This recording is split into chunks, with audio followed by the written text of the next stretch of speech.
Hey, everyone. I'm CaptainEzekiel. You probably gathered that from the 15,000 times it's been said. Getting that Madhouse incentive met, which sounds like I'm going to have a great time. And thank you so much for making that happen. Before we start this glorious trip into Louisiana, I got some people behind me.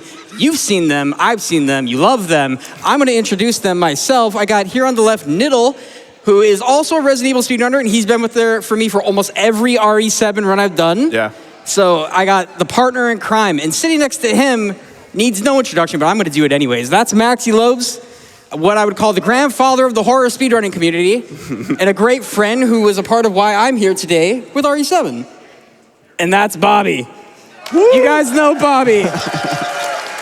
That's my guy. I love my couch. So let's get this started. We're going to have to watch some cutscenes. All right, Madhouse it is. So time will start as soon as I hit this confirmation on the screen. So you guys want to help me out here from three, 2, 1, go. Good luck, brother. Good luck, Thank you. All right. Ain't nothing much to it. We're just taking a comfy little vacation. Yeah, absolutely. So we got, who's this on the screen? Nyiddle, who is that? That would be our lovely wife, Mia Winters.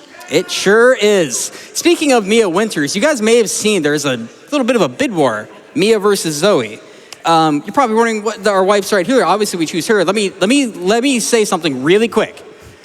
Zoe is another character we're going to get introduced, and we're going to be given a decision to save one or the other. RE7 has been ran twice since its initial, well, 2 times really on the main stage. 2018 by Carcinogen SDA, who ran Madhouse. That was the last time we ever saw Madhouse. You guys are seeing almost 8 years of routing change. And in a similar sense, Mia was saved. 2021 online race between myself and CatLink, and Mia was also saved. All right, 2025 SGDQ. Can we save Zoe and show you guys the non-canon ending and an extra boss fight?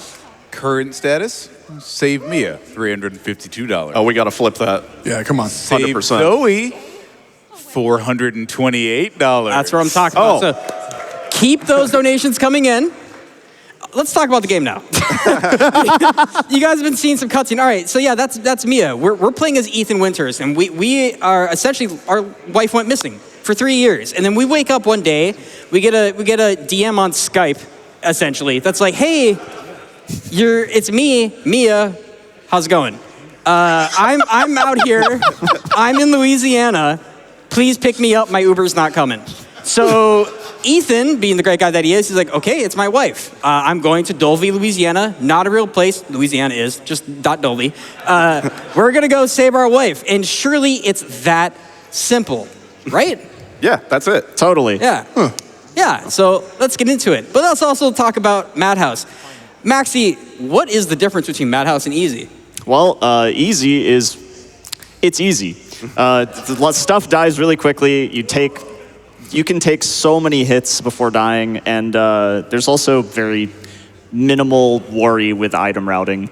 But with Madhouse, the last thing I mentioned, item routing, that is completely different because in Madhouse difficulty, key items and just regular ammo and supplies that you find throughout the game is completely changed, whether it be the quantity or just having that item even exist anymore.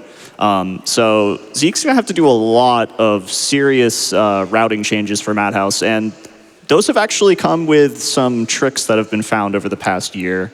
Shout outs to the Demented Salad for completely changing the routing of the house. Yeah, for what I think is the better. Yeah, it is. You guys are gonna see some really, really cool stuff later. Yeah.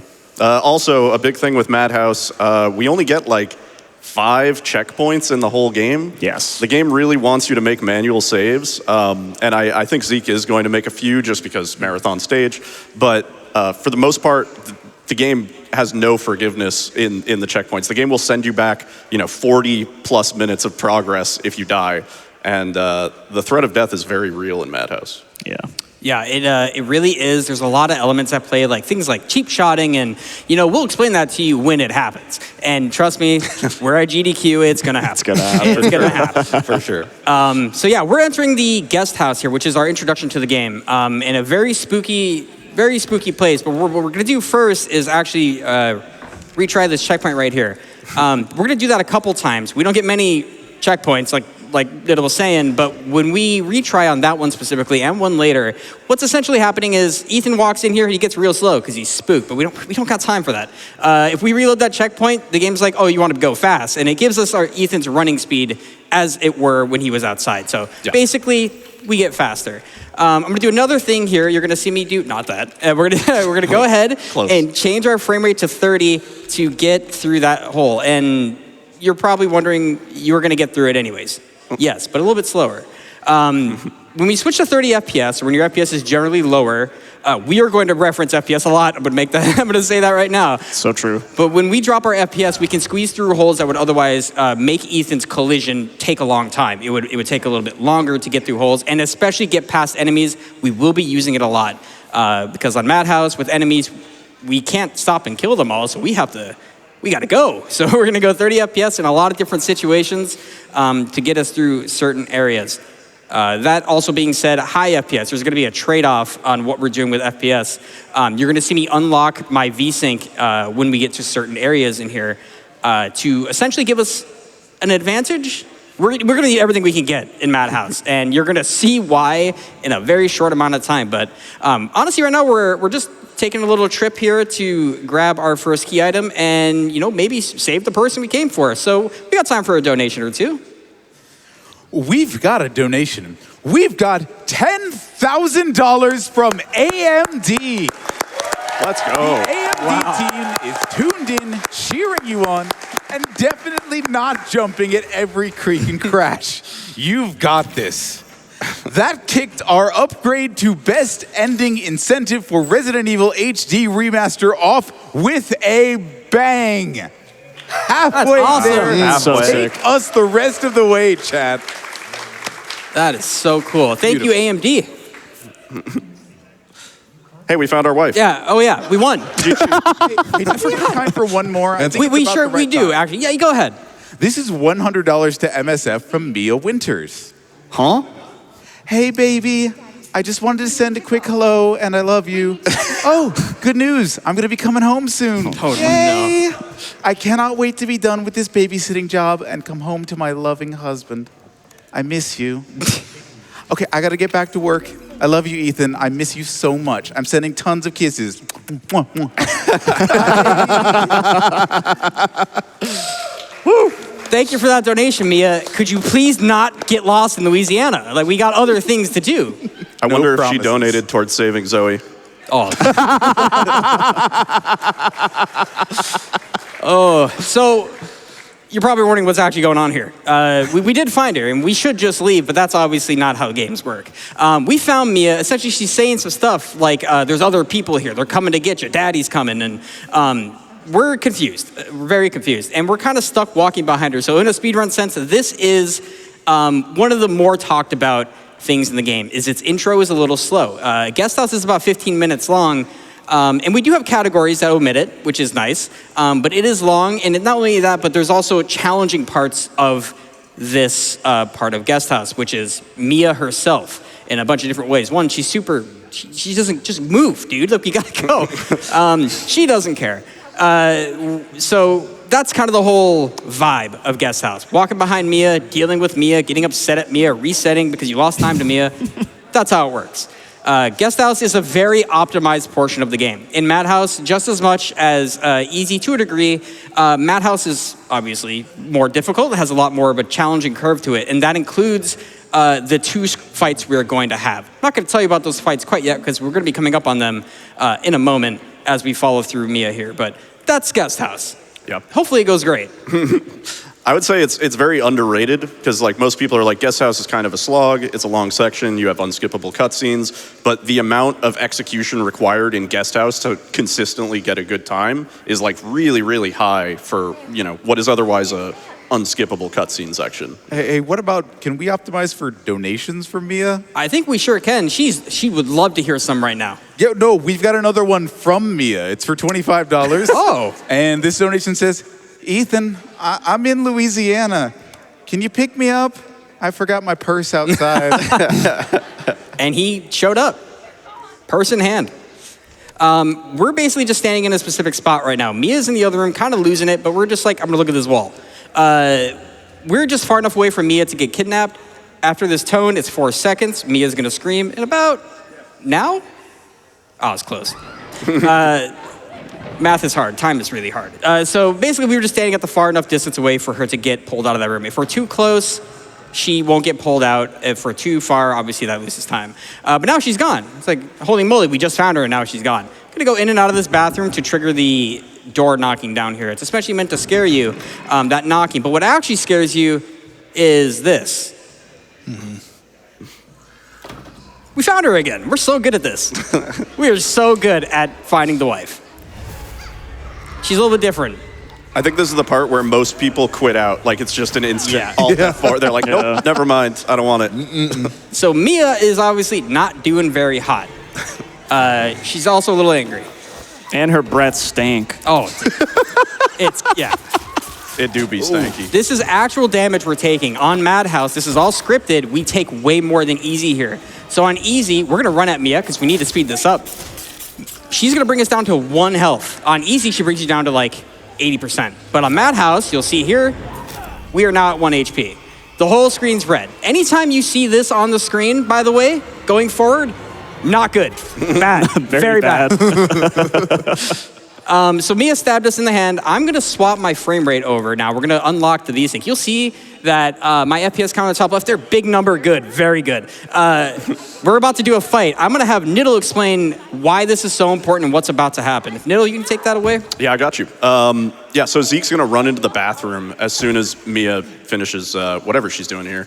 And there's 2 heals in the bathroom, fortunately, which we like really need for the upcoming fight. So you're gonna see Zeke just dip into the bathroom real quick and grab those heals. And when he comes out, he's gonna line himself up in a specific spot. It's a little bit finicky where you need to stand so that Mia basically wakes up on as soon as the trigger is available. And that is what is going to start this first Mia encounter. So there she is. Gonna just fling her husband through a wall. Great.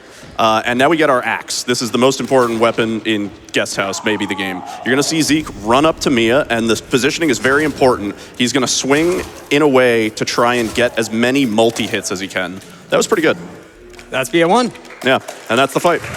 The 3 The 3-1. There you go. Yeah.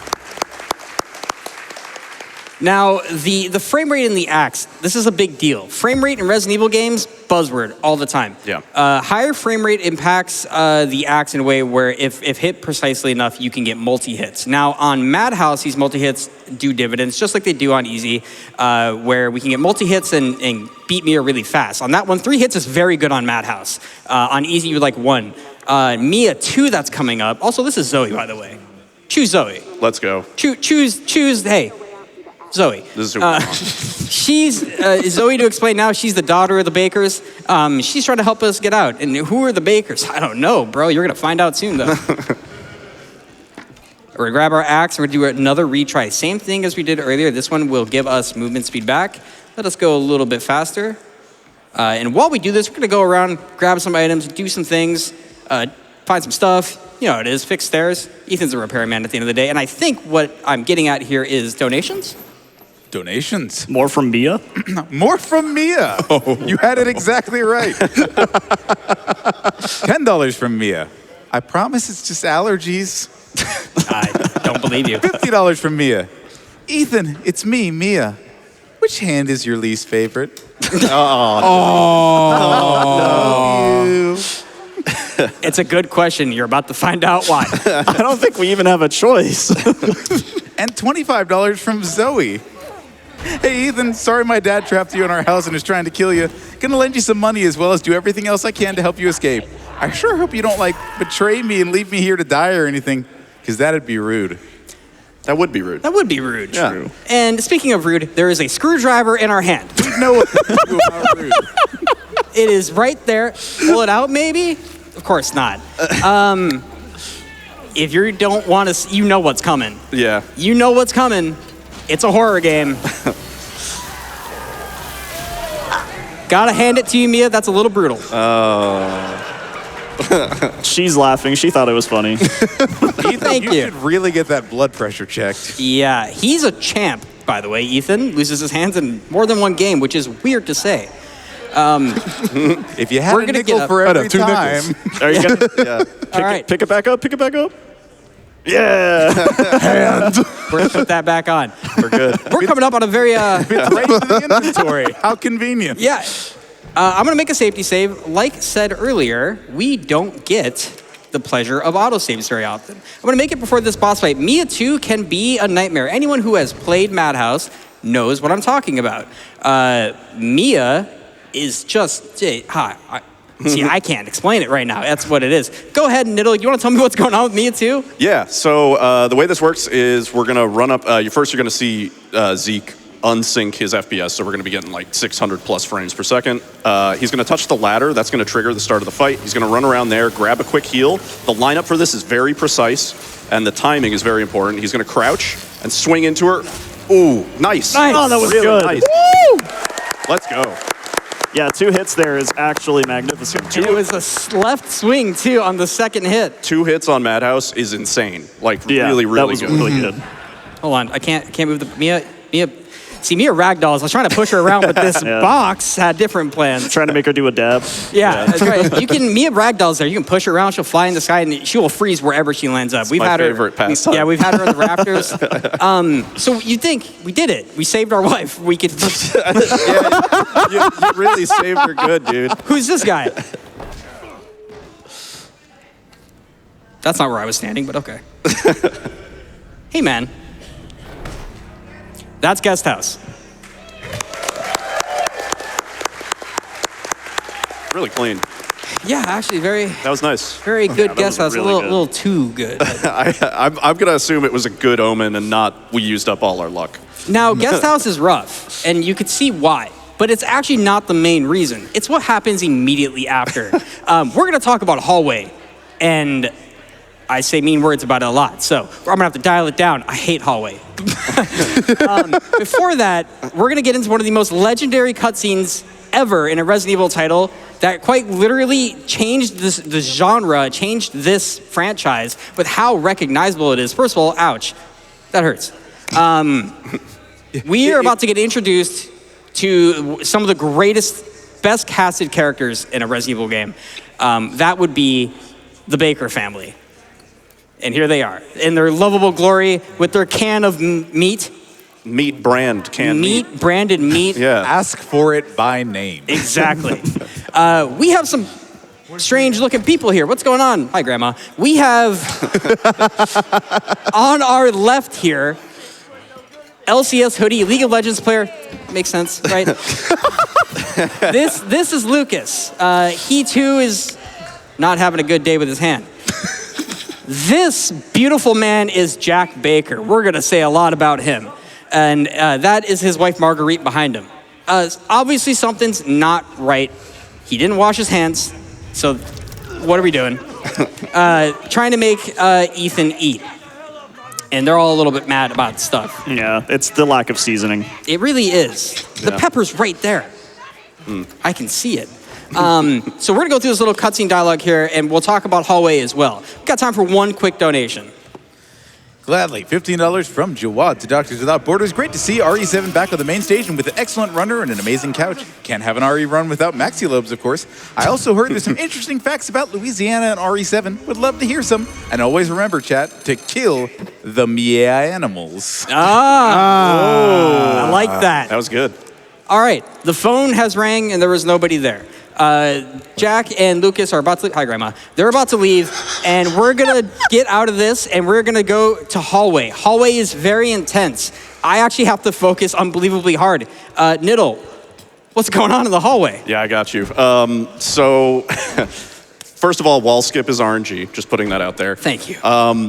Hallway is a really difficult section. We're gonna head out of the dining room and we're gonna turn the corner and you're gonna immediately see Jack standing there, kind of ominously. And the setup for this is really precise. You're gonna see Zeke kind of flick and get past him and then grab the key. He's gonna interact with this door here. That's just to hit a trigger for later. Oh no. Right through the block, that's my guy. Jack can hit you through the blocks, partly due to FPS and partly due to just how this game engine works. Also, Jack is like absurdly fast, like ludicrous speed fast. So Zeke kind of had to whip around there because he knew he was going to get caught up to. And here is where a terrible cutscene can happen called leg chop. But that's the hallway. That was pretty clean. We're out of there. Yeah. We didn't die. All things considered, that was pretty good. Yeah. Yeah. Getting hit through your block there, that's okay, Capcom, I get it. Yeah. We just uncapped our FPS. What we're about to do, and I'm going to apologize, we're about to cheat. Cheater skip, as it's called, is an FPS-based skip that'll happen. Essentially, we want to hear the phone ring as soon as I get out of this hole, just like that. Nice. So we just saved 3.5 seconds. I worked so hard for it. It's huge. Yeah, it was so I wouldn't press the button. Now we're getting a call from Zoe here. She's like, "Hey, you're doing great. Don't die." And that's basically the whole conversation. And she's kind of rude about it too, a little bit. What we're about to do now is show you guys why Madhouse is different. We're going to be going into the first Jack boss fight, and we're going to be grabbing some items, doing some things. Like was mentioned earlier, Madhouse changes almost everything about key items. We're going to grab this gunpowder, grabbing this herb. You could probably guess why. And I'm going to touch this corner. The cop's going to spawn. He's knocking on the door. He's chilling. I'm going to grab this coin here because key items are locked behind coins, rather one specific one is. And we're going to turn this corner and see the longest lived Resident Evil character we've ever seen, which is Deputy David Anderson. He's like, dude, what are you doing? Like, we're just like, bro, I just got hit by a shovel. Like, I don't think you understand. And he's like, nah, you're losing it, man. This is a funny little character, really, in a way where people call him a lot of different things, right? Like Deputy Chevelle. You're going to learn why. That's kind of a play on the word shovel. He's essentially here to be like, hey, man, we heard there's people been kidnapped. There's a lot of stuff going on. Why are you here? You look like you're kind of crazy. And Ethan's like, I'm not crazy. By the way, give me your gun. always works. Always right? works. But this is an interesting character. I'm gonna also make a safety save after this. You'll see me make saves. Fun fact, that we got one checkpoint at that dinner cutscene. We will not receive another one until almost an hour later. So we're making saves. Yeah. While he yaps a little bit, we got time for a little bit of donations. Tremendous.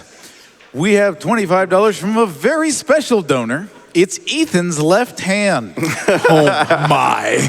It says, I'm tired, boss. First the screwdriver. Then it That's so good. I'm going to be honest. I don't think a bunch of staples are going to work.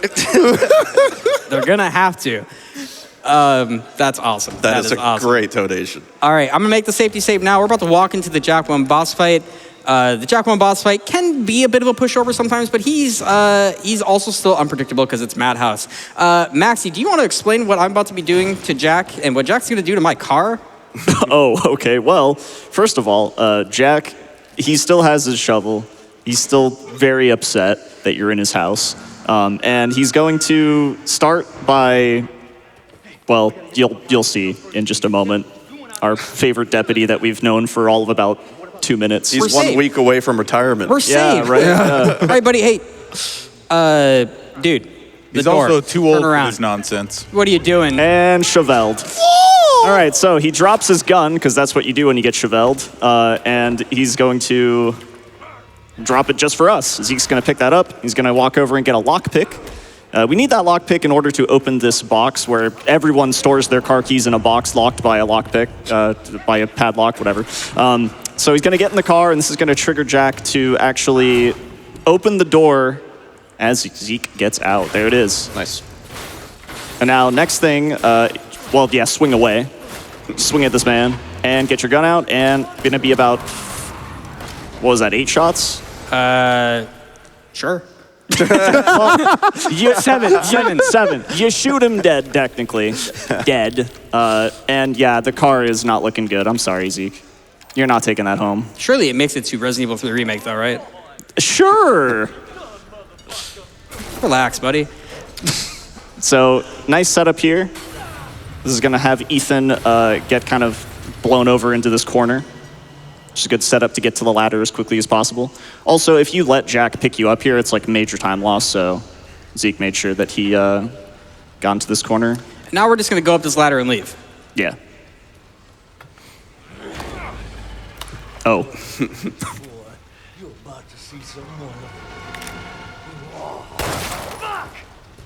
Okay, can I leave now? Jeez. And he's dead for real this time. He's totally dead, Gone. guys. He's totally done yeah, this time. like that was. All right. Okay, well that was clean, by the way. Yeah, Jack that is was, dead. that was actually really clean. All right. Now, I would love to toss over for some donations, but we're about to go through probably the craziest thing about the game. You get one quick one in, one small one. Kurt Gibby with $25 to MSF. Always happy when GDQ comes back around. Trans rights. That's right. Trans rights. Now, always, and forever. Little safety right. save there. Yeah, we're about to start a long section. I don't have wall skip, so we're about to have a lot of fun. Guys, are you ready to see me? Maybe, I don't know. No, don't say it. Go somewhere? Yeah, let's go somewhere. Let's go somewhere. Yeah. Go somewhere? All right. This whole setup to what I'm about to do has already started. It's a very long, complicated, convoluted setup, and we're about to really get deep into it, and it's going to require a lot of focus. Nyiddle, I think you know what's about to happen, don't you? I got you. So we just put the coins in to get this scorpion key. As soon as you pick up that scorpion key, Jack has spawned back in. That's right. He wasn't actually dead, believe it or not. He's back. You're going to see a bunch of very well-placed and well-timed shots. It's not Zeke just shooting because it makes a funny sound. He's shooting because it baits Jack's AI. And it's really important that we manipulate Jack's AI so Zeke has enough time to do all of the things that he's going to do. He's going to come into this room. He's going to grab some shotgun shells, and he's going to grab the broken shotgun, which is broken because it does so much damage. And then we're going to come over here and grab the other dog head key puzzle. Jack comes into the room, little kneecap to slow him down. In easy, you would normally go into the bathroom here and grab a wooden statuette, but since it's Madhouse, we don't have to do that. We already have the scorpion key. Another timed shot, which again manipulates Jack's AI a little bit. We're going to do this puzzle real quick and grab the other dog head.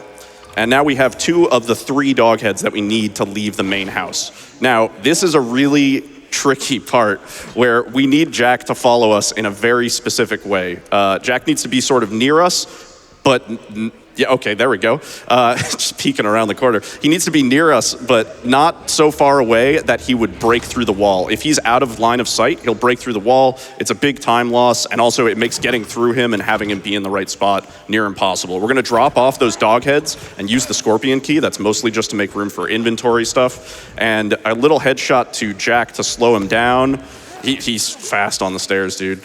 And now we're setting up for the actual going out of bounds part of the out of bounds. Jack is AFK. And a little 30 FPS here to squeeze past him. And there we go. And the lineup for this is really tight. Zeke is going to look in a specific spot on the staircase, and Jack is going to turn him around, and we are now out of bounds. Nice. Awesome. But wait, there's more. Wait, there's more. So this route has recently changed really dramatically. Not a lot of people have seen this at all. So the first thing Zeke's going to do is he's going to hug the side of the house, and again, a very specific lineup here. He's going to pause buffer and switch his FPS to make sure he doesn't load in the ceiling. And he's going to come around here and do the clock puzzle. If you've ever played this game casually, you may know the clock puzzle is like way, way later than this. And the only reason we're doing that clock puzzle, we didn't technically need to do it for any specific reason, is to prevent a soft lock later. Now Zeke's going to drop back inbounds. He's going to run over here. This is a safety save purely for marathon purposes because the lineup for the next thing is really, really tight. You may notice that's the trend here. Like the crosshair positioning is all really important. How Zeke is running into these spots is really important. He's going to come on the stairs, line up with this little dark spot on the stairs, turn to the left, and hold W and kind of just pray that that's the right angle. Nice. Now we're walking through the swamp. We are technically out of the main house. We forget the dog keys. We're already there. We're heading over to the old house. What we're going to do is we're going to get a bunch of stuff out of sequence. And all this really does is it prevents some headache later, and it does technically save time because we don't need to do this stuff later. So you're going to see him grab some ammo. That's a flame round just floating out of bounds. He's going to come over here. This is the crow key. We're going to grab this. And then while out of bounds, we're actually going to go pick up a backpack, which increases our inventory space, which we really need to do right now because we have all of these items that we're not really supposed to have in this order. So coming over here to grab the backpack, and then it's going to look a little bit strange what he does here. heading over to a very specific spot. And again, shout outs to Demented Salad for finding this. This routing is like crazy. Oh no, we voided out, bummer. However, the game will place you at your last valid location where you had actual ground underneath your feet. Fortunately, that's right back where we need to be. So we're gonna do another safety save here because that sort of hard initial part of the out of bounds is only a part of it. And now we're gonna actually fix the broken shotgun out of sequence. Normally you wouldn't do this until you actually left the main house, but since we're kind of in this weird out of bounds Smeathan, small Ethan state, we can... Smeathan? Hold on, no. That's what it's called. That's what it is. That's just what it is, man. And a really good clipping back into this staircase here. That's another really tight one, which just looks really cool because it's just, you flick around and you're back there. Now we're like super Smeathan. Straight up submarining through the basement. So we're gonna grab some extra enhanced ammo, some extra shotgun shells, some gunpowder. We're gonna solve this puzzle while we're in the super Smeathan state. And the reason that we need to solve this puzzle is because we need a key. If we could technically, from where we are right now, go and fight Jack 2, but we wouldn't be able to open the door to get back out because obviously we did everything out of order. So now Zeke can safely run. He had to do that whole section crouched because your height, your XYZ is all really important. You need to be at the right height for this to work. Now he's gonna come over here. We see the dead cop just sort of floating there. And it is very fortunate that these stairs can lift your elevation. You're gonna see one last FPS change, which is to prevent the wall from loading in here. And boom, that is the out of bounds, which is just mind-blowing. It's mind-blowing. Well done, dude. And you would think now we get to breathe. Yeah, now we get to relax. Yeah, Nope. yeah, no. Maxie, what comes next? Next is Jack 2. Yep, he's back, and he's got new toys to play with. Well, specifically a scissor chainsaw. But first, Zeke is going to line up with some enhanced ammo with the handgun, get him down, get some more rounds in him, and then hit him with the shotty that he just repaired during the out-of-bounds route. Now he's going to pick up a chainsaw of his own. It's not as cool as the scissor chainsaw, but we just make it work, you know? And the enhanced ammo is extremely important. That does the most damage in this fight. It's going to pop a few shots here into the head. Hey, buddy, let's not do this. Got to do a little backup here. We're gonna go for the normal kill here. Yeah. If he stops moving, there we go. There we go. And that's it. That is Jack 2. A little bit of an NAA moment. I'll say it. We're taking you to AIM Labs after this, I swear. Weird that we just confirmed, because we got a $100 donation from Jack Baker. Maybe this was like a dead man switch, because it just says, I am indeed dead. Yeah, surely now this time, right? I think I believe him this time. Surely. Yeah. Well done. Considering what happened, like that was a great recovery. Yes. Yeah. Yes. If that was me, I would be very. Yeah. I would be throwing. I would be dead. Yes, sir. Yeah, that out of bounds sequence is something else. We could say that is it's very difficult, and you could wonder like why I was crouched the whole time, why I wasn't running. Any small miss that meant that I would soft lock my game, so I wasn't allowed to get up and run, wasn't allowed to go to certain places. So very, very happy that that ended the way that it did to ensure that we got through the out of bounds. Did you get the extra shoddy rounds? I sure did. Okay. Nice. All right. Yeah, fun little lore about the out of bounds. Back in 2017 when this game released, that out of bounds was found, but we couldn't actually make any use of it until about a year later when the red keycard stuff was found. But that was the only thing we could do because no one had actually sat down and tried to really lab it out. I mean, we did lab it out. We did sit down and do it for hours, but we couldn't find anything because this game is just made very well. So, you know, what was it? Last year, the Demented Salad sat down and said, all right, I gotta make something happen with this. And he just, I don't know how he did it, but he found that incredible route that you watched Zeke do. Yeah, he changed the out of bounds route for every single category that uses the out of bounds. So big shout outs to Salad. Brain lag for a moment there. I just answered the phone too early. Give it up for Salad. Yes, absolutely give it up for Salad. We also just shout out Demented Salad for a really tremendous username. It is. Strong sense of identity right there. Yeah, Salad is not only like helped us reroute this whole game. If you see a Resident Evil speedrun and you see a timer, he likely made it. Yeah. Salad makes of his own free will, does not get paid for. He makes our splitters. He helps make our tools. He helped reroute a game he doesn't even like to run. he's a great friend. So honestly, massive shout out to the Demented Salad for the work he does and what turned this category into something super awesome. Yeah. Love you, Dallas. We love Salad. Fermented Dallas. Dallas. We got time for a couple donations here. We've got donations coming in from the run itself again. Tiny FPS counter in left corner sends in $10. 240, 241, 240, 241, 240, 241. Keep it up. He's doing great. Lady Domitresk donates $25 in or equivalent in local currency. You think that was bad, Ethan? Just you wait, darling. Oh boy. Brex sends in $50 to Doctors Without Borders. I love Horror Block. I love Resident Evil speedruns. I love GDQ. Good luck to Captain Ezekiel on his RE7 run, and let's save Zoe. Yes. A quick update there. We've widened the gap since the last time we mentioned 1,098 for Zoe to 767 for Mia. Let's go. You can keep it headed in the right direction. You can do it from the comfort of your browser using the Twitch charity extension. Click the donate to charity right under your stream on your laptop or desktop. Awesome. Hey, thanks for all the donations, everyone. This is great. I love to see it. Supporting such a fantastic cause. I was talking. Marge. I had the fantastic pleasure of becoming an SGDQ ambassador before this event, like my good friend Bobbeigh over here. And raising money for something like MSF and Doctors Without Borders is nothing short of a pure euphoric feeling. They do such a great job at all the humanitarian aid that they provide and the people they help. So yeah, your donations are awesome. Please keep them coming. We got a lot more RE7 to play, which is very scary. We got some stuff to deal with here in a moment. You're probably wondering where we are. We're in the old house. That thing that we were crawling under, just floating on the swamp, that's where we are now. You saw that lady a moment ago. That's Marge Baker. She's lovely. You'll see her a lot. You'll see a lot of Marge Baker soon, and you won't like it. We got a couple of things coming up. Normally, when we would do this section of the game, we would have to go over here, get this crank, open the bridge.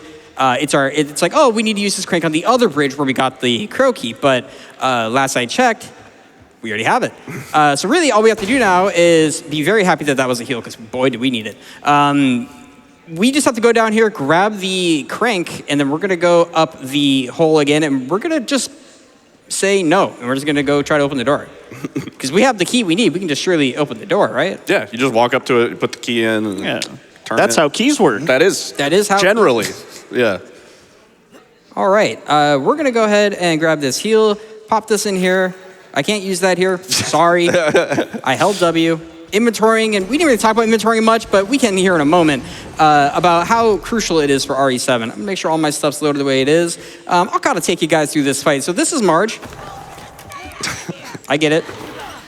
She's gonna toss us down this hole. And she's gonna throw a bunch of bugs at us. But if I'm quick enough with my weapon rotations and what I wanna shoot, 1 flame, 1 handgun, 2 shotgun, 1 handgun, assuming I don't miss, which you saw earlier, we'll kill her fast. So, like I said, 1 flame, handgun, shotgun, handgun.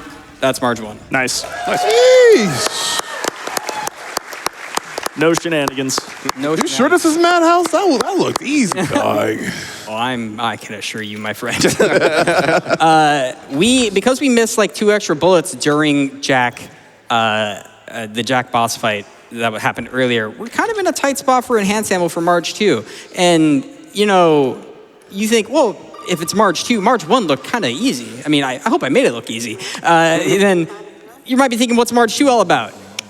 It's so much worse. It's so much worse. We have a lot to deal with. It's a very fun. My favorite fight in the entire run is Marge 2. Very engaged, very difficult, and hopefully I'm able to accomplish what I want to accomplish with it because we are low on ammo. But we'll see. But wait a minute. We're not actually done with skips. Always forget about it. We have a skip right now.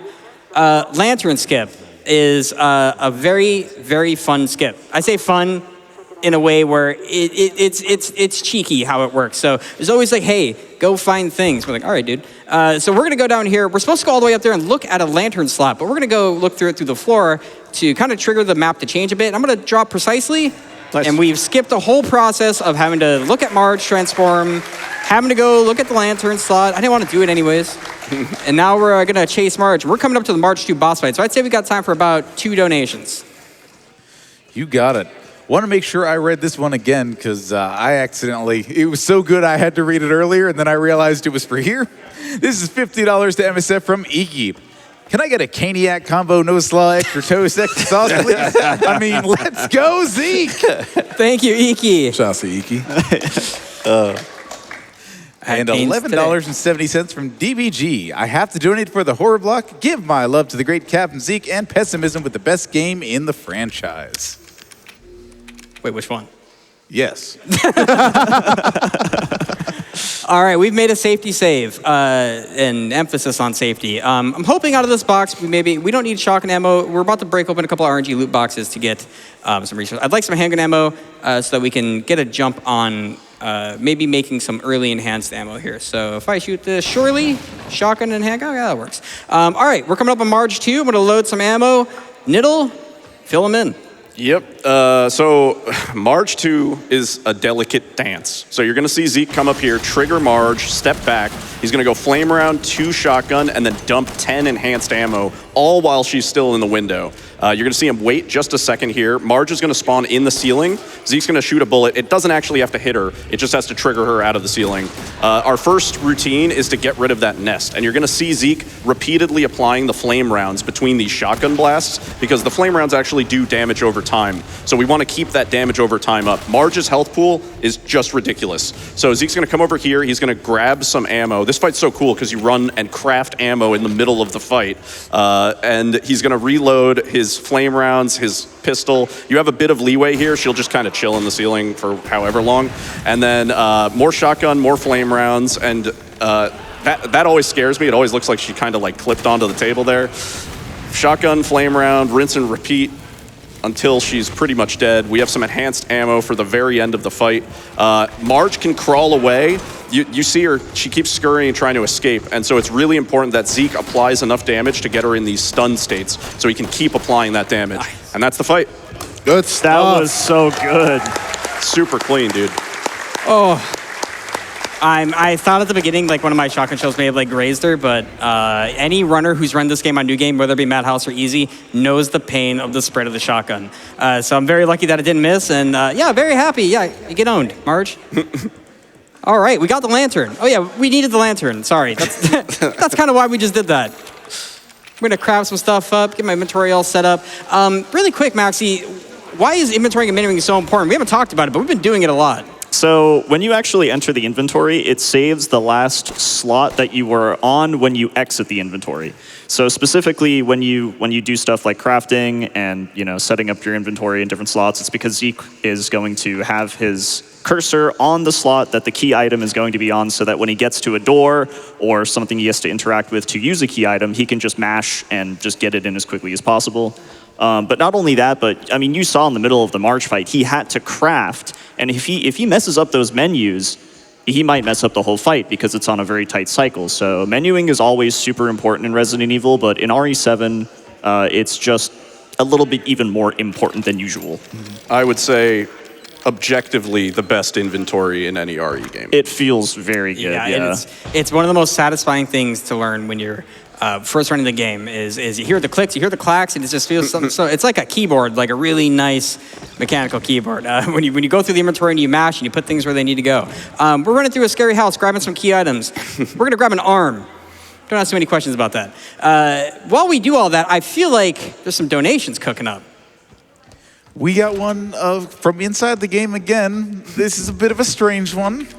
This is $10 to Doctors Without Borders from Smeathan's left hand. Jeez. And it says, why do you do this?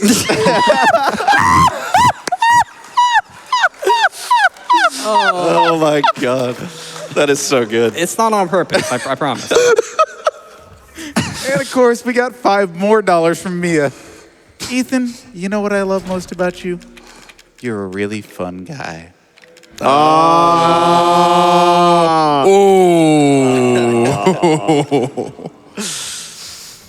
These are excellent. Yeah, these are great. You got time for a few more. My pleasure. Squeaks McGee sending in $27 with the following. Enjoying my 11th year watching SGDQ with the love of my life. Amazing runs, and I love you so much, Frank. Love watching Resident Evil runs and remembering our fun playing co-op together. Yeah, that's, speaking of co-op and the series, we have a choice between two characters in the Resident Evil HD remaster. Jill, the Master of Unlocking Valentine, currently just over $1,000, and Chris Boulder Puncher Redfield, not so far behind at $790. Nice, that's great. You guys are going to want to watch that RE1R run, by the way. Pessimism is a great friend, absolute legend status in the Resident Evil speedrunning community. And fun fact, the last time Madhouse was shown at Games Done Quick was the last time Resident Evil 1 Remake was shown. And it was by none other than Pessimism himself. Just saying. You're going to want to watch it, and you're going to want to get that bid war cooking up. Definitely. All right, we're back in the main house. You think we were done here, but unfortunately, we have to kind of go pick up some items. I picked up 2 lockpicks because we need to loot some stuff, because like I said before, like we've said 100 times now, it's Madhouse. It's a little messed up. We need resources. We need everything we can get. So passing through the house this time around, we're essentially on cleanup duty of the out of bounds we did earlier. That'll happen after I get the snake key here in a moment from the cop. And I guess I should have mentioned, I'll do a small touch on it. We're playing on the normal version of the game, Steam. A lot of you are very used to seeing that. But if you do watch Resident Evil 7 speedrunning, you're probably like, wait a minute. A lot of this was censored before. That was the censored Sarah D version. We don't have to play on that anymore. So if you're wondering why it's not like that, if you do watch the runs, it's changed a little bit, and for the better. Switch to 30, crawler guy shows up. Don't care really. And we're gonna go ahead and just walk right on past him, and he's gonna hang out back there, and we're gonna get a donation while we trigger this very awesome cutscene. Delicious. Juicy. We're going to get $25 into Doctors Without Borders from Spacey. Find wife. Life good. Wife attack. Kill wife. Wife gone. Think about wife. Donate for Zoe. Oh, That was the most beautiful hear me out ever. That's so good. That is great. All right, we got the key we need, but now things are a little spooky. There's enemies everywhere, and by everywhere I mean, hey man, we have to deal with a handful of molded. That guy got owned. I mean, you got to learn to check your corners, guys. Like, come on. Hopefully, I don't get cheap shot here. I'll explain it if it happens. We're gonna let that guy know we're not down, and we're gonna tap this guy in the head. Okay, good. We're essentially running through here. There's These molded, man. They're never getting out of bronze. Ethan's molded KDA is crazy. We're gonna go ahead and go up this ladder here. Why is because we need to get a blue key card, and this is where it is.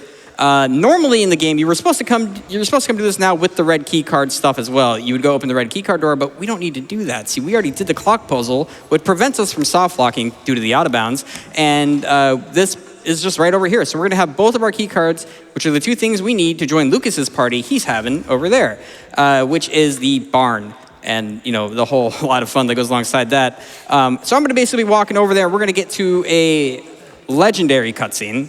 I know you guys have loved the cutscene so far, right? Yeah?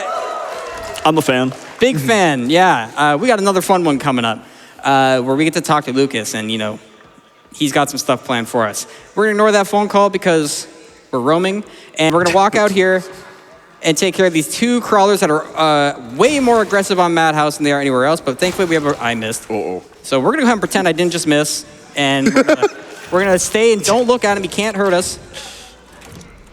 Wow.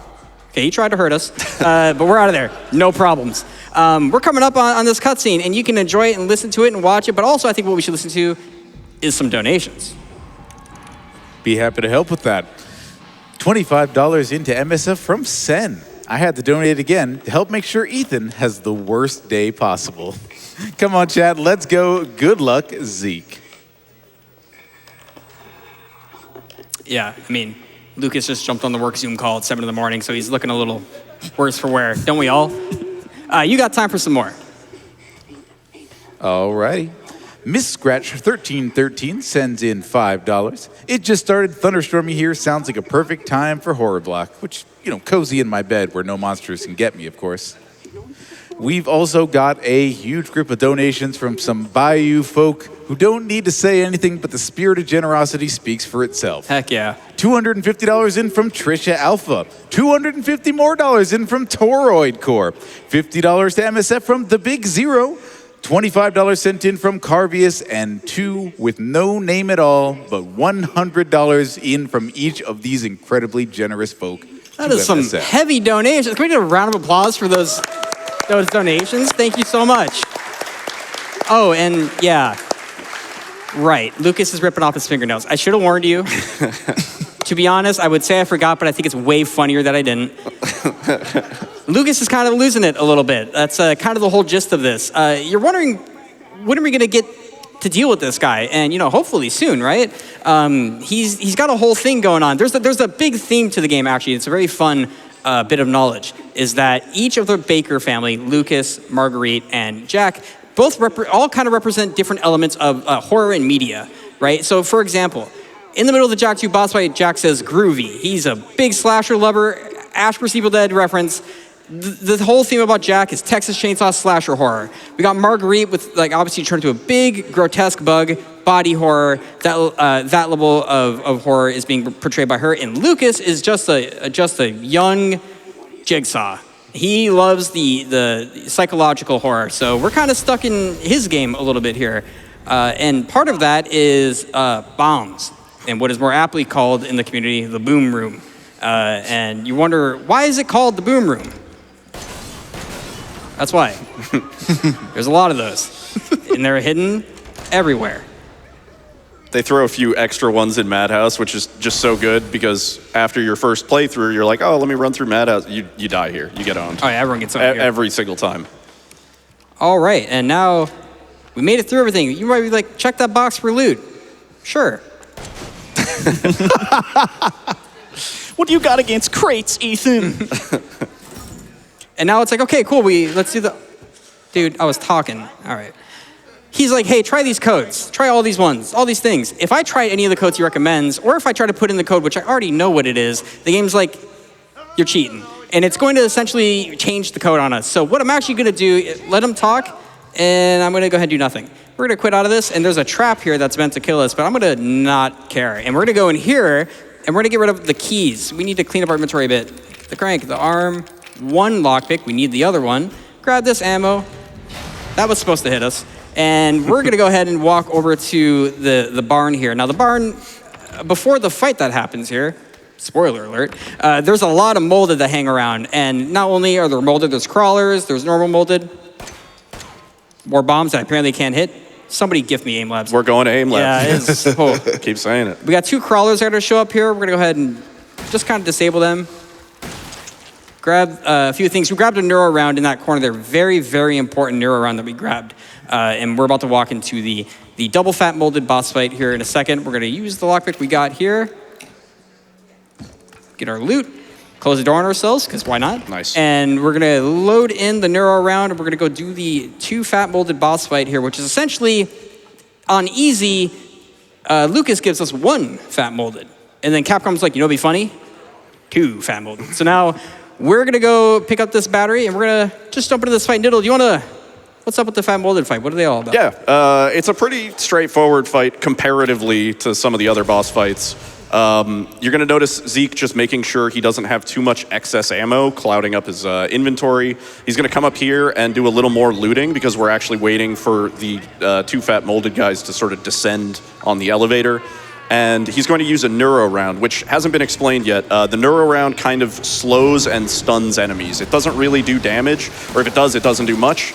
It just kind of slows them. And then we're going to do 2 headshots each with the shotgun and then finish up with the enhanced ammo. And it's super easy, just like that. Try it at home.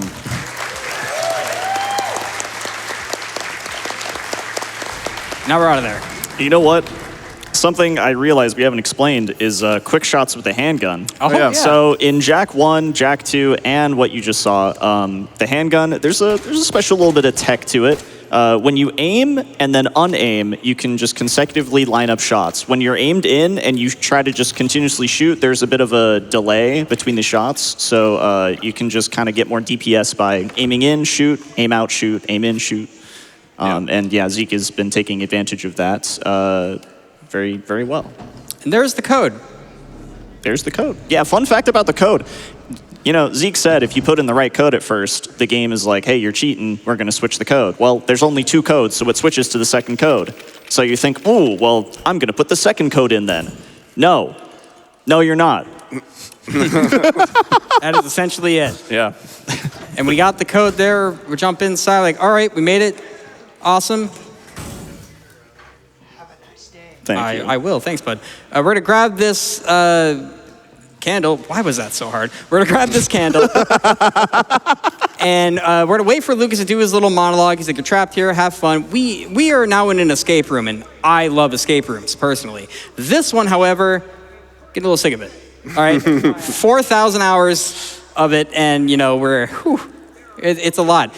He wants us to, hey, put the candle on the cake and light the candle. Sounds easy enough, right? Like you just light the candle and put it on the cake. But there's water falling from the sky, and Ethan does not know how to cover things with his hands, so we have to do this other method to get the candle in. So we're gonna light it here, and we're gonna run over here. There's a rope on this door. We're gonna go ahead and burn that. I'm gonna menu down to get ready for the next item. Quick door? Quick door? No. Unlucky. That never happens. And the code here is Lappy. No, it's Loppy is the one. No, it's Lospy, I think. Loosey. Oh, it's loser. Oh. You were close every time. Every time. You were so close. Now our candle's lit. Can we go in? Darn. All right, let's turn off the water. Use the valve. It really did not need to be this hard. Absolutely not. Just cover it with your hand. Like, Ethan's one of the guys of all time. We're gonna go ahead, light the candle, put the candle in the cake. Zeke, cover it with what hand? Oh, you know, it got put back on. For now. For now. Happy birthday. Thanks, Lucas. Very kind of you. We're going to eat this cake, right? No. That wasn't very cool. Cake was a lie. Really was. All right, so we're going to grab this bomb, and we found a convenient place to put it. We're going to have to wait around for a little bit. I'm going to get my items back as we clear this area. I think we've got time for a couple donations before we move on to Jack 3. My pleasure. $25 to MSF from Angeloni. Got to donate for one of my favorite games of all time, Resident Evil Biohazard. Making it harder is making it better, right? Sure. Right? Yeah. Yeah. I mean, has this been better for you, Zeke? Oh, it's awesome, bro. Like, You're remember when Jack hit me? That was sick. That was good times, good times. Ethan's Mechanic with a $5 donation to send in an important message. Hey, Ethan, just giving you a call to remind you the roof repair on your car is still weak. Don't go doing donuts in your garage again or hitting it with shovels. It'll peel right off like a banana. Oh, no. That's not good. That's great. I think we got time for one more as we go across the bridges here. Okay. $25 in from Bun Bun Boy.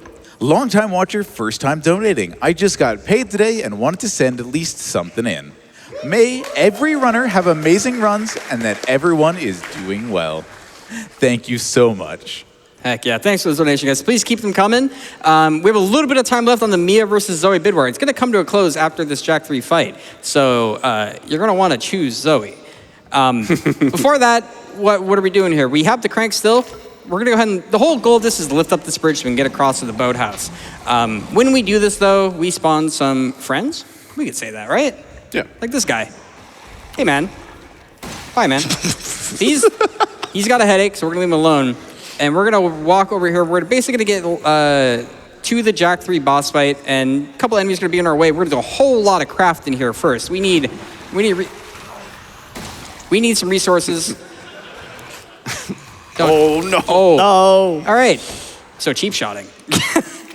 Finally, we get to explain it. Yeah. Right? Yeah. See how he hit me and I couldn't really react to it? There was no blocking. He does like an instant attack. That was crazy. I'm sorry, 1 second. Doing that a little prematurely because we had a little bit of an inventory oopsies. he basically hits you on a startup frame that you can't really prevent from happening. Cheap shotting is essentially this. A molded will hit you in an instant non-animation. You can't react to it. You can't predict it. Well, we can kind of predict it, but a little bit. And it hits you. It can sometimes multi-hit you. On Madhouse, you can probably guess that's very, very bad. So bad that you can die in one hit. That was your first example of it. Look at my health right now. You probably have a good idea why we're trying to avoid it. But we're about to do Jack 3, which is going to be a very exciting fight. We're going to load my ammo that I need. Going to heal up a little bit, make sure all my stuff's loaded. You need another bullet. Bobby. Yes. How do you feel about talking about Jack 3? Oh, I feel really, really good about Jack 3. This fight is actually incredibly interactive. Multiple steps and phases, and he's going to want to expend a precise amount of different types of ammo. But as you see here, he is back, he is big, and he is bulbous, and the name of the game is going to be to take down his eyes strewn across this eldritch thing, this creation right here. So once we're done getting tossed around, now the fight really begins. We're going to be opening up with some flame rounds, hit that face eye, chipping away at it until it is done. Going to be strafing around, reloading some ammo as well, just making sure that left arm is going to be down. Some enhanced rounds right there. We're going to be reloading again for the flame rounds. Again, we have another phase that's going to be coming up. He's going to be collecting some shotgun ammo. Again, just be topping up on those resources. Another flame round again. Again, just get that splash damage right onto those eyes. And those are going to be incredibly crucial under the tail. And as he drops on down, we got even more rounds just chipping away at those eyes until they explode. I mean, like, if you're a fan of like modern Resident Evil, you know the big eye needs to go down in order for the boss to be felled. Zeke is doing an incredible job maneuvering, strafing, bobbing, and weaving through this entire boss fight. And we have one more big one. Just coming around, grabbing those ammos. You thought. There we go. Very nice rounds. Dan, straight to that phase. Jack 3 is exterminated. That was actually a really good Jack 3. Yeah, that was a really good Jack 3. That was a hella clean. Tremendous fight and amazing play-by-play by the wonderful absolutely. Bobby. That's why we love Bobby. Round of applause for Bobby on that one. He's still alive. Oh, jeez. Oh, He's man. back. He is back. Real quick, we got to cut off that bid war. Who am I saving? Well, we got a couple $100 apart, but we're saving Zoe. Okay. For the first time on a main stage GDQ, Zoe will be saved. I'm going to call this, even though it's non-canonical, the good ending. The good ending. I would say absolutely the good ending. So we're saving Zoe. And the reason why why do we have to make a choice? We got one left. She gave us 2 things to cure with. We had to use one to kill Jack with, so now we got one left. And for some reason, she's surprised. If you listen to her dialogue here, she told us to use it, by the way. There's only one left. There's only one left. There can't just be one left. What the hell are we gonna do now? It was your idea. So we're gonna save Zoe. So we need to get a different cutscene here. Mia's obviously upset. I'm sorry. I really am. But Zoe, But that's all right. Like, It's fine. it's fine. It's for charity. We're about to learn Mia is not actually such a nice person. Yeah. And maybe kind of caused perhaps all of this to happen in the first place. No kidding. Yeah. Mia might not be a very good person, but there's one person in the audience I already know is thinking it. His name is Ecdysis. And Ecdysis, I love Ek. I'll admit it, Mia, bad person. Great wife. She would buy Ethan a PS5, sure. She is bad people. So We all have our own metrics for these. You know, sort of it really is.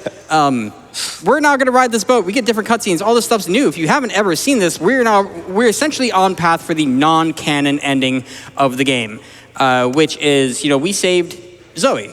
We're supposed to save Mia, but thank you.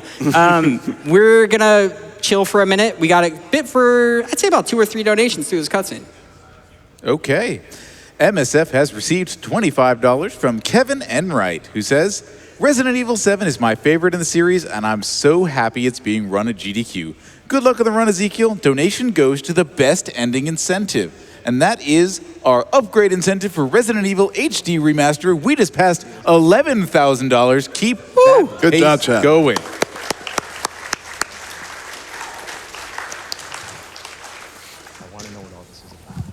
All right.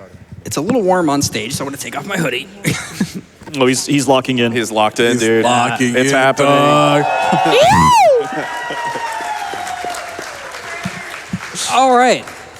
I think you got time for another one. Okay. $250 from the All Night Owl, who says horror block is best block. It sure is. And another one from inside the game, $25 from Crate. I'm sorry. Yeah, I'm sorry. I had to do it.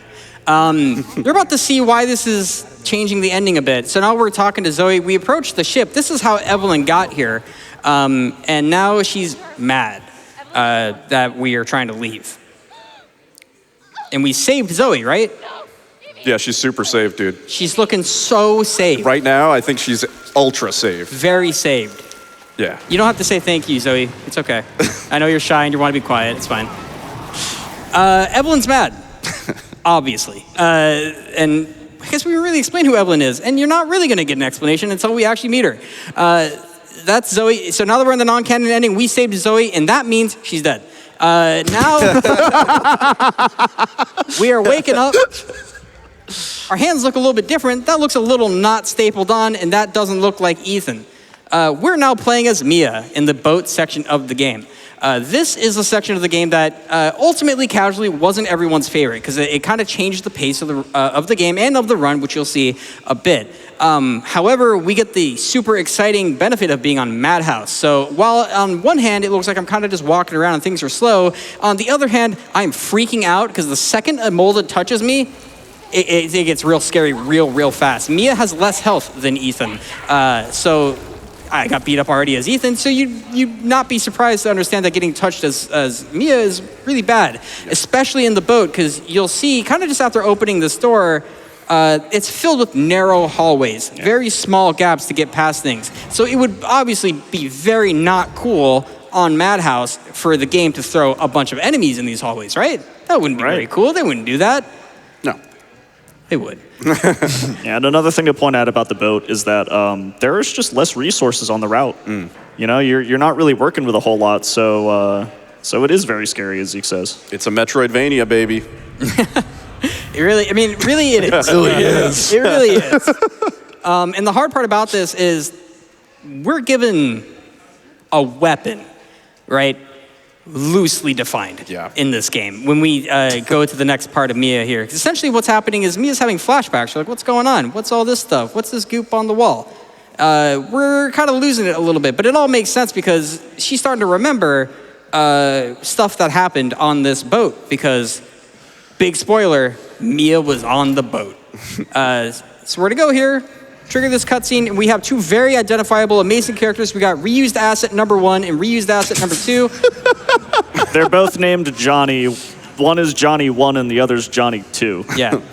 So they're hanging There's also Johnny 3, 4, 5, and 6, but they're all not alive and standing and talking.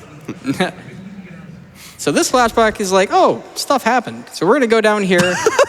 Stuff happened. If you listen to it, he's like, stuff's happening. And the other guy's like, bro, stuff is happening.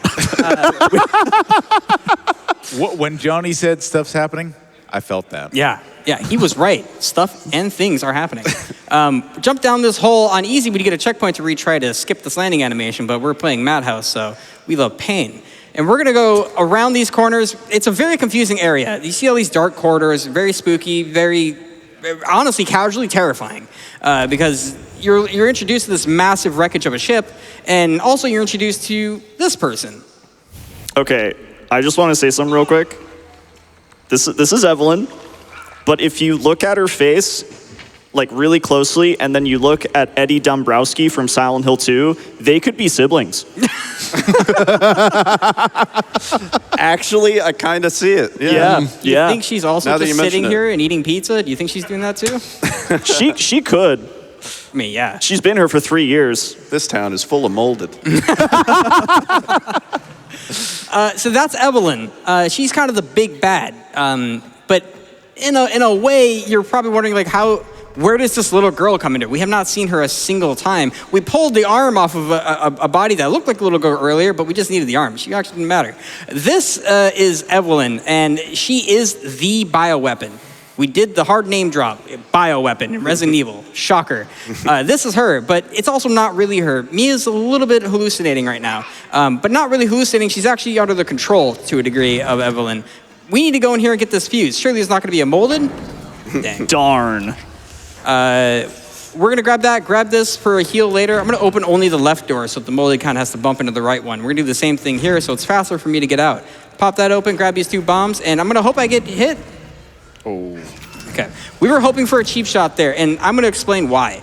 Cheap shotting, as we already explained, is that uncounterable hit, instant, deadly hit that molded can do.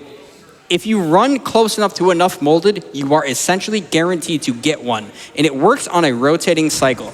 The way that operates is if that guy had cheap shot me, for example, and I go into the tape version right now, and I am, and we're going to go in here, and another molded can now hit me because that one didn't. So if one doesn't hit you, the chance of the next one hitting you is twice as high, and so on and so forth until you eventually get unbelievably beat up, and it's really, really sad.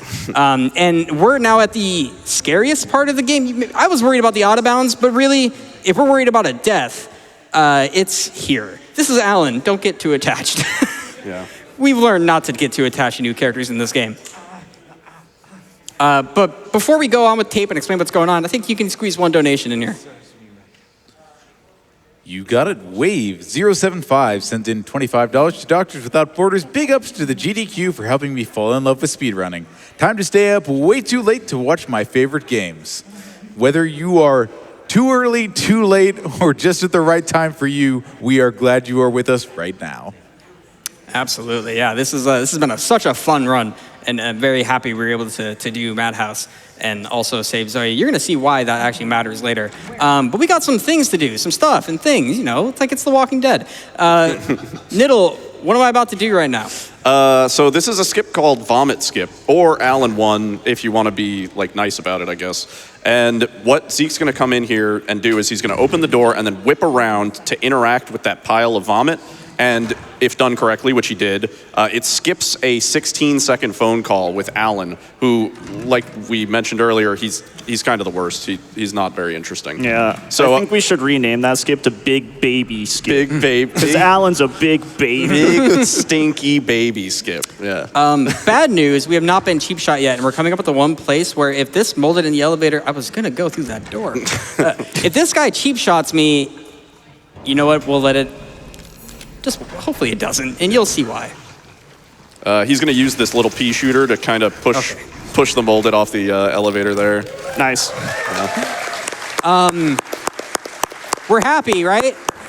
The cycle is still alive. Yeah. The next molded to cheap shot me, we're hoping is this guy right here, because if it's not him, it's the guy with the big arm, and I don't want the big arm. So cheap shot me. That's my guy right there. Nice.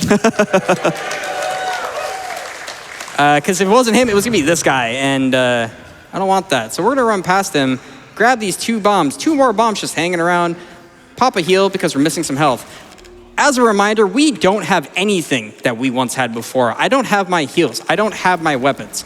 So our best friend is whatever heals we pick up and 30 FPS. So we're going 30 here. So he kind of goes a little bit AFK. The AI doesn't know what to do. We're going to switch back.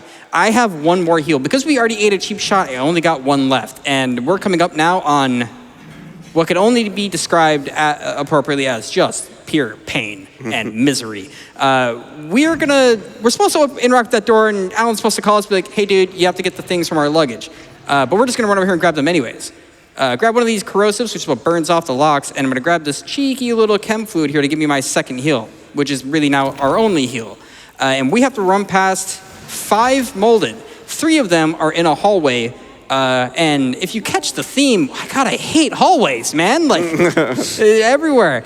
They're going to be crowding the hall, and any of them can cheap shot me. And it is likely that one does. Yeah, everyone's mad about something. And we're going to... we're gonna go ahead and leave. Story-wise, Evelyn was a bioweapon created that is the idea of a child, and that child wanted a family, and Mia and Alan were essentially that family, and that's why she took the baker. She wanted the family, and now we're ruining it. And we have to wait for this door to open. I'm gonna make a heal as soon as it does, and thanks, Alan. Craft this heal, and now I'm gonna explain what's going on, but at the same time, it might sound like I'm chill, but I can assure you I am not. We have 2 molded that spawned down here. They blocked this little corner. I changed to 30 to kind of break them up a little bit and get past them. So those first 2 guys are usually pretty free. Not in the home frame. I'm gonna close these doors just to make sure they can't follow me. Now this is great. We are about to run into 3 molded in this hallway. 1 is gonna be right here in front of me. I need this bomb to hit his leg, just like that. He's gonna drop. I have to go 30. 2 more, including a big arm molded, have now spawned behind him. There's the cheap shot. It was thankfully just 1 hit. Now this is where a little gets scary because we have to call the elevator and wait for it, but there's 3 molded here. We're gonna drop this bomb, hit this button. I need to wait for them to get near it. Where's the other one? Okay, we take out both their legs, and we need to just have them, not now. We're gonna take out these molded, and just like that, we're out of there. Nice. Nothing went wrong there. That is no joke. The one spot that if you were gonna die, it probably would have been there. That is where runs go to never exist. Yeah. All right, we go there and we die and we're like, unlucky, back to hey baby. So we're gonna run out of this. The rest of this now is pretty free to get out of the tape. We're not done as Mia, but we are done with the tape section essentially. We're just gonna run by a big arm molded. So you got some time to hit us with some sweet, sweet donos. Happy to do it. Just finishing up a nice little meal of some meat brand meat over here. Polish that off with some donations. None of these have comments, but they all have generosity and are helping us reach our bid wars, our incentives, and everything that Doctors Without Borders is doing for the wonderful people out there that they support. $25 from Ethan H., no comment. $100 to MSF from Laurelith, no comment. $25 from Pfefferbow, no comment. And $50 from Jack of Barbs with no comment. Awesome. Thank you for those donos, guys. That's so generous. I want to mention here, Alan is such an unimportant character that they actually messed his name up. In the game's documents, it's Alan Droney, perhaps because he drones on and on. And then in the game's credits, he's Alan Douglas. So not a very important character in the Resident Evil universe, I don't think. Nope. I mean, but he also claims it's all his fault. So it's simultaneously. He is the catalyst for all this. He's both the big and little domino. Yeah. But he can't say that. Can't be mean to Evelyn because she gets really mad. And now he's another short-lived character destined to join Deputy Chevelle. He's got a tummy ache. He'll be fine. Yeah. That's me when I have a tummy ache.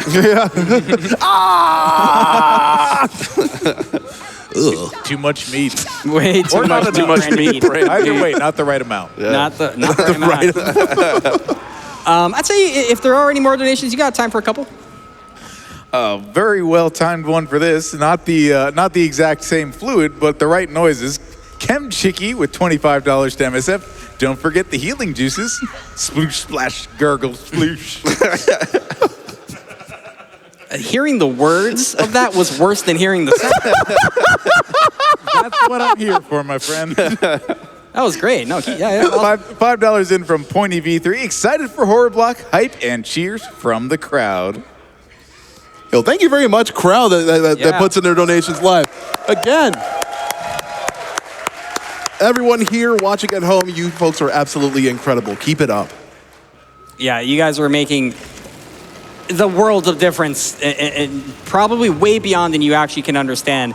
I'm busy, man.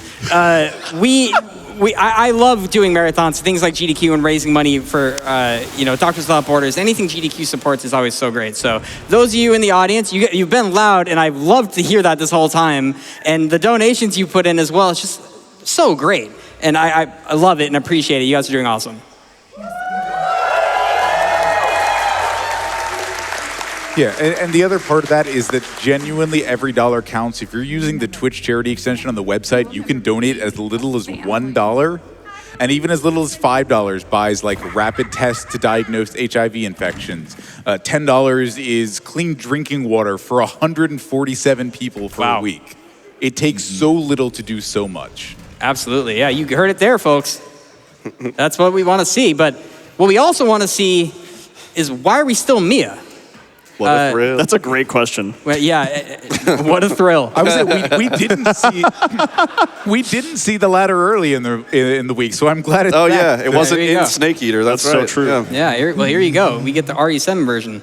But now we're still Mia, and the whole purpose of everything that we just did is, so why did we just go watch that Allen tape? You don't have to watch any other tapes in the run, so why do we have to do that? It's because the game's like, this is what you need to do to escape. It kind of showed you the layout.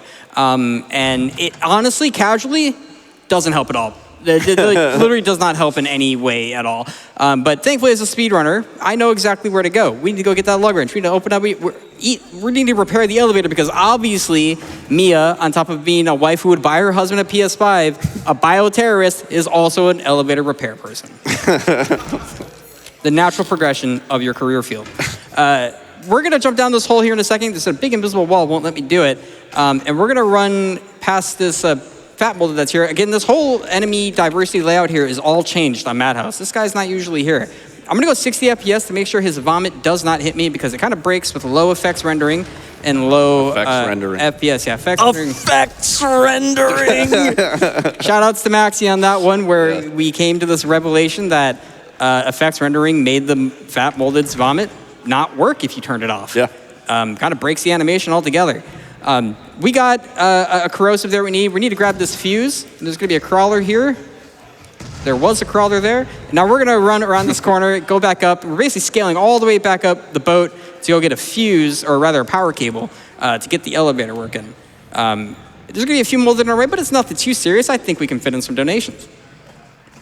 Donations are here for you. $250 to MSF from Bone Legs. Hype for the horror block and the RE7 Madhouse difficulty. Let's see some mold. Have you seen enough mold yet? I feel like we're reaching some sort of quota. I don't think I've seen enough mold. Fiend 75,002 sends in $5. Is this the fabled horror block? I mean, I feel like we're laughing maybe a little bit too much for that, but Yeah, otherwise, it might seem like it's silly block. probably. But it's horror. Let me tell you that. After your first 1 to 8,000 hours in a horror game, you'll start to laugh at a lot of the things, but it's still scary. Trust me. You got to appreciate the little moments, or else you'll end up in the madhouse. You will end up. Guys, don't be like me. Heather Feather with $25. Let's go horror block. I should be sleeping, but I need to see the spooky stuff. You absolutely do need to see the spooky stuff. So why sleep when you could watch? We just ran past a couple guys. They're not hurting anyone, except, hold on, I actually need to listen. You'll hear his footsteps. He got stuck, right? You're good. Yeah. Yeah. The fat molded will chase you out, and if you can hear his footsteps, that means he's coming to hit you with it, and we don't want that. So he was hanging out back there. See, this latter part of the Mia section, we're actually coming up on finishing the boat, where essentially the whole goal was to find Ethan, and we're about to find Ethan, and then maybe we beat the game? Can we leave now? We have found each other like 6 times already. Like, surely one of these times someone's gonna pick up their phone and call the Uber and we can get out. But not quite. Remember that hall I went down earlier that was terrifying and had to throw the bomb down, had to change FPS, it was really spooky? We have to do it again, but from the other side. This part is not as scary. It depends on if this first guy cheap shots me. If he doesn't, that means the big arm guy probably will. He got me with the double. Okay. Had to let me know who's in charge, I understand. Get rid of this guy. Thankfully, that guy cheap shot me earlier, so I just burnt my heel. We have a big arm molded that spawns here. We can just run past now because I don't have to worry about him doing it. We can just get out of the way. And now we got this fella. Hey, bud. And we're going to go ahead and run around him. And that's going to essentially lead us all the way to the end of the Mia section. And we get to save Ethan. You look, he's right there in that mold. Yeah, I got it. And yeah, that's Mia. Good ship. That was the ship. We didn't die. Pretty awesome. Now, I'm going to pass over to Donos in a second, but there's a very, very important detail about this cutscene. This is very sad. Jack tells us, you saved our family, this and that. It's so sad. Also, Jack, Where is your body on the wall? Why is it just your head shadow? It's just a floating bust of Jack's head in his hands. He's like Rayman. He is like Rayman. He's got no shadow. It doesn't work. I just wanted to point that out. Anyways, we got some donations. Yeah! Sorry, that was supposed to be a Rayman thing. I don't know if that came through. Nice.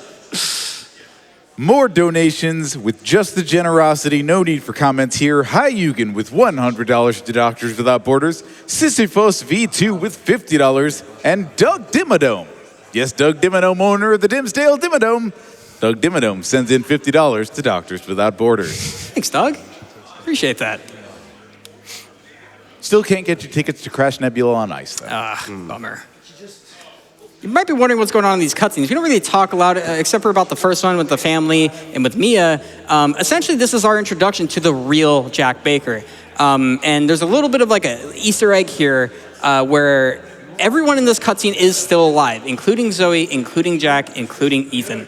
We're all still alive. The only people not in here are Lucas, Mia, and Marguerite. Marguerite is the actual only Baker family member that we've actually killed. She's dead. And she's represented by this lantern that's on the table. And you're wondering, if we're all infected by Zoe, this is kind of, not Zoe, Evelyn, and this is kind of where we all talk, how come we don't see Mia or Lucas? Mia is not currently infected right now. Canonically, they didn't really adjust the cutscene to fix it. We chose Zoe, so technically she would still be infected, but canonically we cure her and she's broken free of the infection, right? Zoe's not supposed to be here because non-canon, she should be dead. And Lucas also is no longer under the control of Evelyn. He's actually behind a lot more of this. There's a lot that he does. I would love to tell you it, but maybe you'll see Not a Hero DLC in another GDQ. And that'll explain a lot about what happened. Maybe someday you'll see it. We saw End of Zoe by Maxylobes here not long ago, which he absolutely killed. But now we're out of this cutscene. And we did something earlier, didn't we? Oh, yeah. We saved someone, right? We saved Zoe. She's doing great, by the way. Mia's not going to care, right? Like, she's pretty cool. Would you be mad, guys? Like, if your husband came to save you, but then he chose someone else? No more PS5. Not the PS5. Yeah, I mentioned another boss fight. And you would not be remiss to find out who it is. It's our angry wife, Mia. But we have to do this Gordon Freeman style. And that means, if you ever played Half-Life, we're about to grab a crowbar and we're about to go crazy. This is a scary fight. I don't get the axe. I don't get multi-hits. It's not going to be as easy. I can actually die here. But we have a checkpoint, so it's okay. So now what we're going to do is hit her, and then we're going to kind of circle around her from behind until she staggers like that. And now she's going to turn around and try to hit me. And I die. Okay, nice. She staggered. Take that hit. That's okay. She's going to stagger again. One more hit. That's all right. And now if I mash spacebar...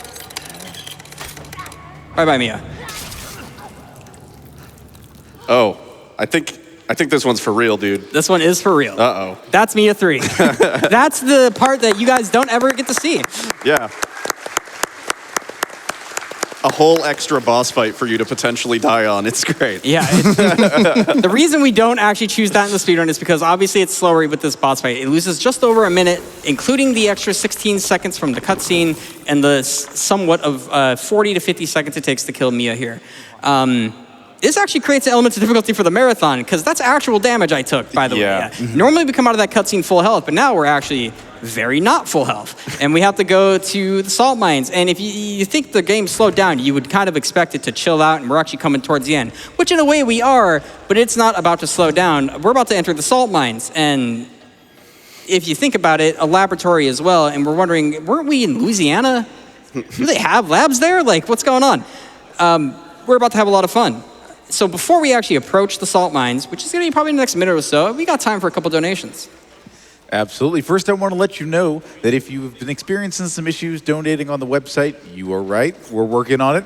But I want to let you know that the Twitch charity extension, if you are on a laptop or desktop, is still working. So if you've been cozy in bed, I apologize. If you can just make your way over to your computer real quick, open up the stream over there and donate through that donate to charity button, that would be amazing. That'll help us get through on our bid wars. Jill's still leading Chris by a couple $100, but it could go anyone's way. So if you want to see some boulders smashed with fists, get those donations in. And we are also working on incentives and everything else. Thank you so much for all your patience bearing with us and all your donations to Doctors Without Borders. With that, $25 from Snowshoe, who says, horror block, hype! Absolutely hype. We got our items back. We can do stuff now. Yeah. We have, I say stuff, we have 2 shotgun shells. And a dream. All right, so we're gonna run past 3 molded, and we're gonna really, really hope this doesn't take the turn that a marathon would make it take, where I now have no ammo. So if this guy gets on the elevator with me, 1 passenger only. Nice. He's mad. Oh, man. I get it. You guys see the SGDQ elevators? I'd be mad too. They take forever. It's a valid crash out. Yeah. We got a bunch of stuff. We got a lot of handgun ammo. We're not really going to use too much of it. Not having a shotgun here means I'm going to have to take a bit of a hit. Actually, maybe if I'm good enough at the game, I can switch to enhanced ammo here, and I can maybe click on this crawler molded's head so he doesn't bother me. I got the right. My aim's been great this run, right? Yeah. You hit Yeah, this. see, his head's small. Yeah. That easy. I never doubted you for a second. Yeah, you keep those molded in bronze. Yeah. All right. Oh. They heard you. Why'd you say it, man? Oh, man. Dog. You can't. Look, I mean, the tag over his head says Ethan #1 ganker. Gotta crack some salt here in the salt mines. Game chat is going crazy right now. We're gonna go ahead and push this minecart, and hopefully all the molded kind of bundle up in this hallway for us, so we don't have to really deal with them too much. Hey, buddy, you want to get in front of this? Thank you. We're gonna push this down, take a bunch of them out. There's gonna be one. I wasn't expecting you, but oh god. Whoa. What? And don't you forget it, buddy.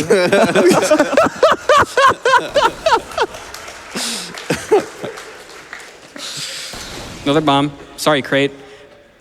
All right, now we're now we're making what we need to take out Evelyn. We're given this necrotoxin, which is essentially, we needed her tissue samples and some things and some doohickeys and some, doodads and science.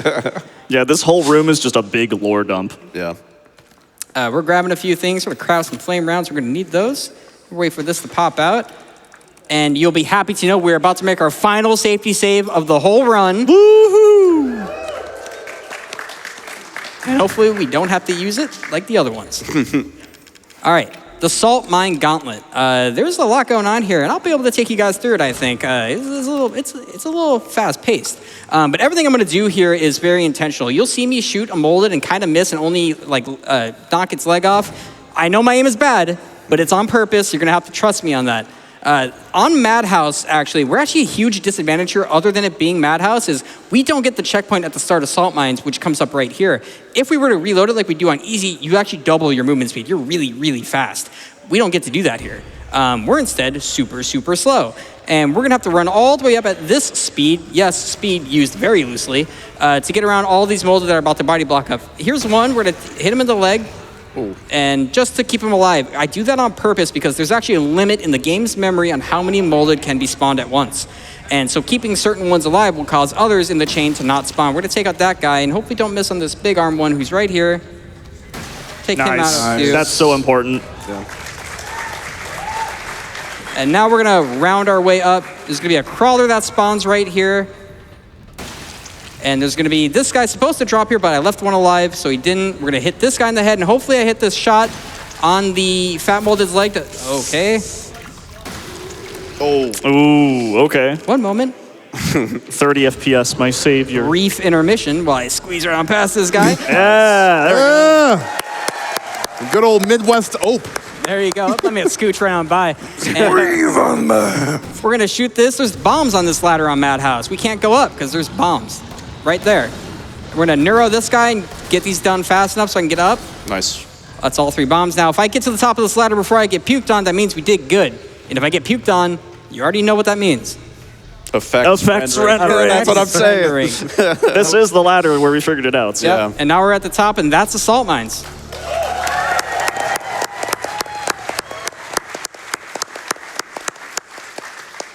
Yeah, I crashed out so hard on that ladder. Oh yeah, no, I mean, me too. We're now back in Guest House. Starting all over, guys. Welcome back. Oh man, we got to So do this the is whole the thing. Resident Evil 7 Biohazard run. This is Captain Ezekiel. Thank you so much. All right, so this is Mia again. What's really happening here is we're kind of having a flashback to what happened in the guest house. We get to see what Mia was experiencing during all of this. This is all a bit of lore dumping to kind of fill you in on. She was being told what to do by Evelyn, and you get a little sneak peek of Ethan's face for the first time right here, and it's gone. But now you get to see what he looks like a little bit. This is all stuff that you can really pay attention to if you want, but all it is essentially saying is Mia was mind controlled. So while we go through this, we get maybe some final rounds of donations as we come to close out the game soon. You've got it. $35 in from PT. I'm doing my part, making sure we hit that REHD incentive and matching for the Octo run. $5 to Doctors Without Borders from Rissa. Ethan, stop pouring spray butter on that. It won't help. And a couple of people using the Twitch charity extension. Thank you so much to Derek Larrick and Blue Frog for your $5 donations. And Danger Tater keeping us honest, making sure that you can, in fact, donate $1, and it makes so much difference. Absolutely. Thank you so much for the donations, guys. You know, we might have time for some more actually just before the end of the game, so we'll kind of talk about what's about to happen here. She sees we have the thing, and she doesn't like the thing, so we're going to go do more stuff. She spawns Mia behind her, who's chasing us down with a chainsaw again, because what is up with people and chainsaws chasing Ethan? But we're going to ignore it and go to the top of guest house like we were earlier. Mia's right there, and we're going to run right past her and get straight into the Evelyn fight. Evelyn is more of a set piece, less than a fight. The hardest part is actually this part right here. I'm going to block horizontally right now and get knocked back a little bit, and I'm going to try to get around this corner before I block again. And now if I hold W at her, she's done. You would think that's the end of the game, but it isn't. Crazy plot twist. You guys ready? Are you ready? It's Grandma the whole time. Grandma! It's old man Jenkins again. What are you gonna do? And her hair she's just not having a great The hair hair day. is crazy. Remember, guys, Resident Evil 9, they had a wig this time, so maybe we're looking good. Basically, what's happening now is Evelyn's turning into a big old monster, and Ethan is just unfazed. He's just like, okay, bro, I've seen some stuff already. Let's get it over with. Is the wheelchair also mold? Yes. Apparently. I'm going to turn around and grab some items here against the wall, which is going to include some enhanced and some shotgun ammo to finish off Evelyn here. And she's going to spawn. How do you do? And we're going to blast her with one of those, and then two of those, and then 9 of these. And she's going to be like, all right, knock it off. Just kidding, apparently not. Now she's like, knock it off.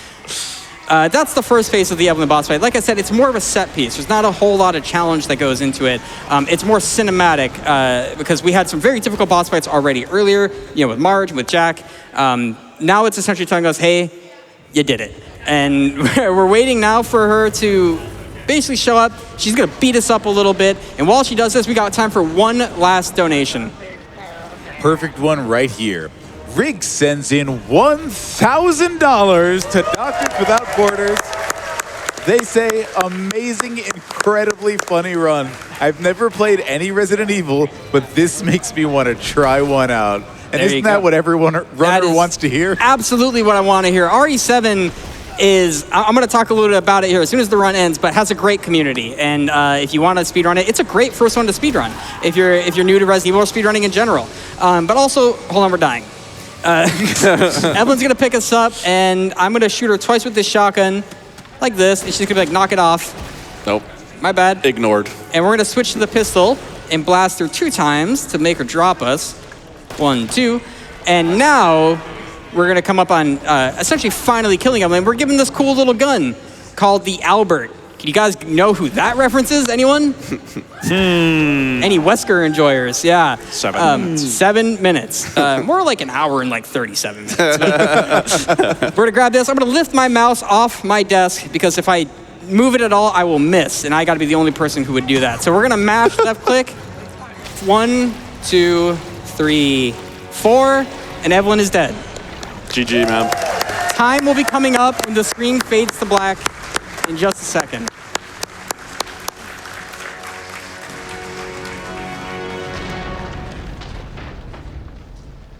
All right, if you could fall apart faster, that'd be great. Thank you. All right. And time will be coming.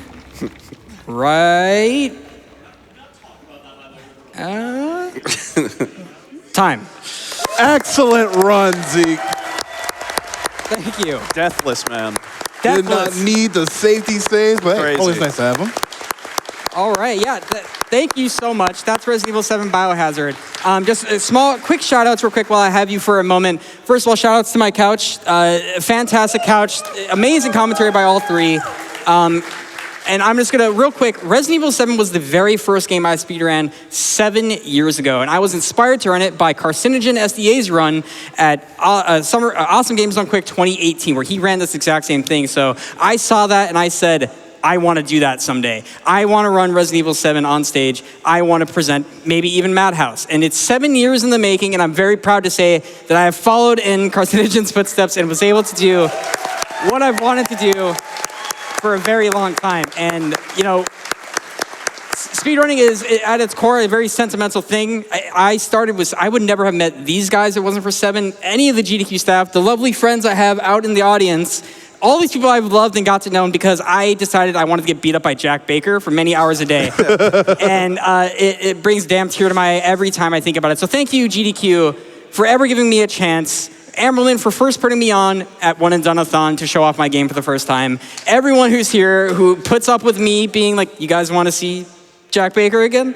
I love it. Thank you so much. Thank you, GDQ, Doctors Without Borders, everyone who's here. I love you all. Thank you for having me. I'm Captain Ezekiel.